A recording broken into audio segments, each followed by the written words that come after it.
L'antibiorésistance est un sujet majeur de santé publique car elle réduit les possibilités de traitement chez l'homme ou chez l'animal.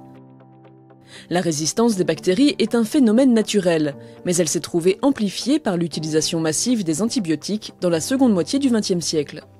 Aujourd'hui, l'antibiorésistance serait la cause chaque année de 12 500 décès en France, 25 000 en Europe, 23 000 aux USA et 700 000 dans le monde. Pour le développement de nouveaux antibiotiques, l'OMS a élaboré un classement, urgence modérée, élevée et critique, en fonction de la résistance des bactéries.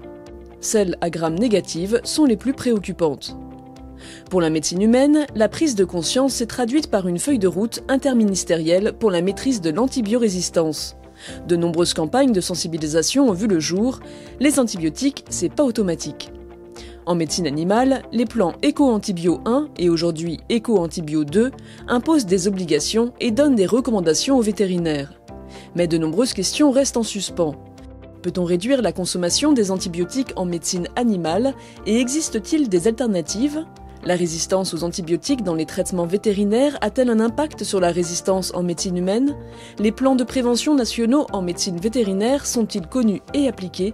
Existe-t-il des indicateurs fiables de suivi de la consommation d'antibiotiques et d'antibiorésistance ? Enfin, quid des animaux de compagnie ?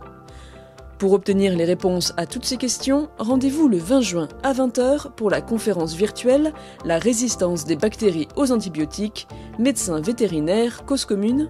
Inscrivez-vous sur prévention-médicale.org.